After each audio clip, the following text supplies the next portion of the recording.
episode 2. Episode 2. We're going to talk about building a sump. Okay, yeah, so... Top part. Huh? Top part. The top part, yeah. So we're building... Caitlin filmed it. So, yes. Yeah. So it's... this is something I've been doing for a long time, building these sumps. There's a lot of trial and errors on these.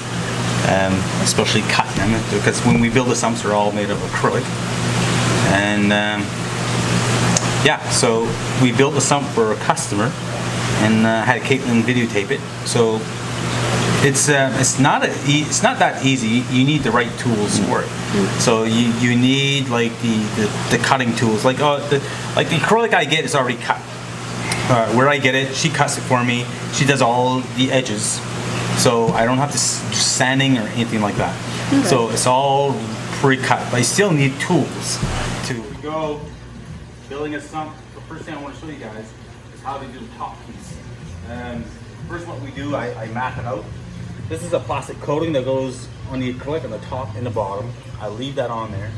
Then I'm able to draw what I want to do. So here's like his overflows, dosing. This is going to be a Euro brace.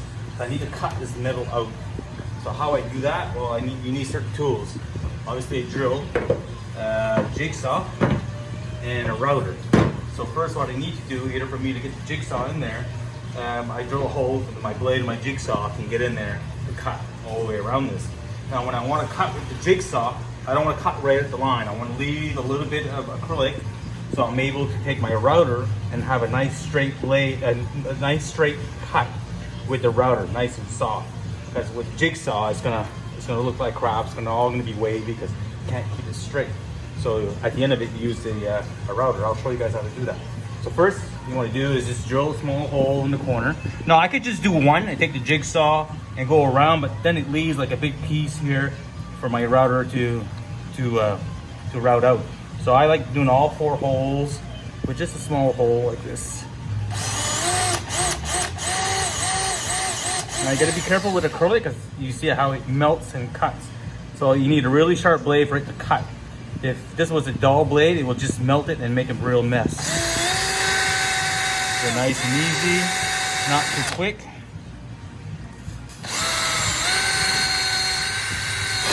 There we go. Just like that. Cool. I put some tape underneath there because everything rusts in the shop. So it's just for it doesn't scratch the acrylic. Now you notice I put some clamps down. So the acrylic is not going to move on me when I'm cutting this. Now, same thing, you need a real sharp blade. If you have a dull blade, it's going to melt, it's going to make a mess. So as you can see, I just go in the hole here.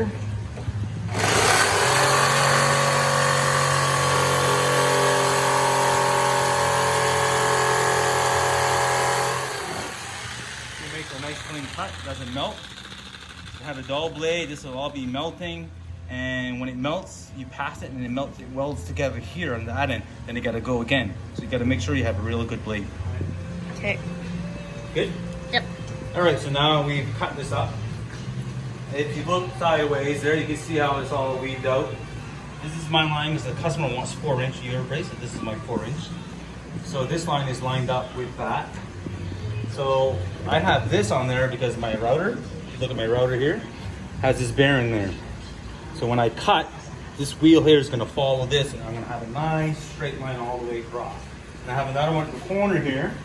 So when I hit the corners, it's going to make a nice corner here. I got to clamp everything down again to do this. So yeah, you're just going to see how this works.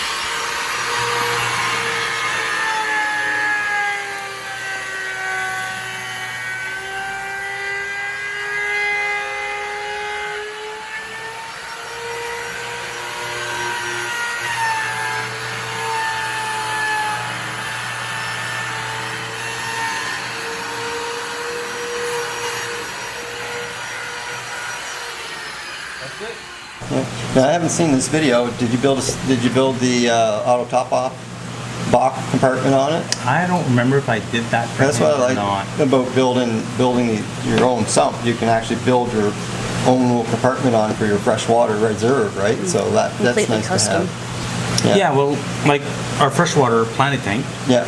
Like Caitlin came up to me and said, we have an acrylic sump underneath, and it's been overflowing a few times, and we there was a section there, like a dry section that was for auto top off. So we drilled 2 holes in it, and she says, I want this, and I want that, and I want this, and it's for filtration. So she wanted the sump to be totally 180. So where the water's going to fall was going to fall in this auto top off. So having that extra, what was it?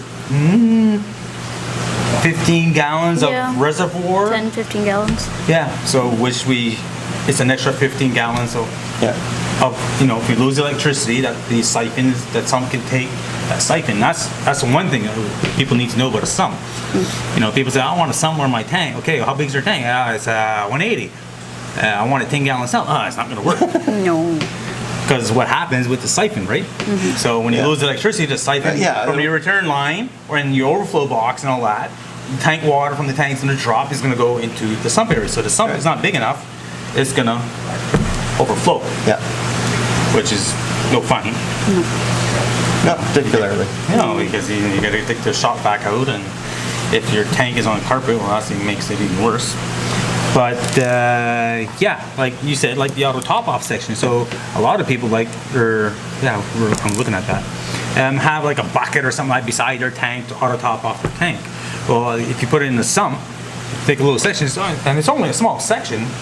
Usually about 5 inches I go, and usually the sumps I make them about 12 inches tall, and you got 5 gallons in there. The only thing is you got to siphon water to put it in there. Yeah. That's about it, but it makes it nice and clean inside.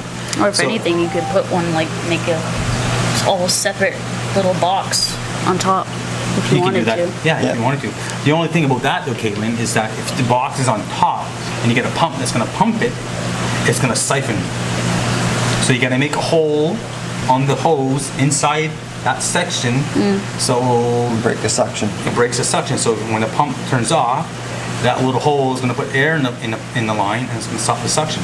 So people got to realize that. And the same thing, like even if you have your little section in your sump that has an auto top off, the hose that goes over has to be above the water line, because if not, that's going to siphon. So I made that mistake when I started. I had the line go right in my sump, and I could hear my auto top off going off and on, off and on, off and on. So it was pumping water and siphoning back into the auto top, pumping water, siphoning back. It was just going back and forth. And I was like, oh, look at that. Yeah. That's good. 5 minutes.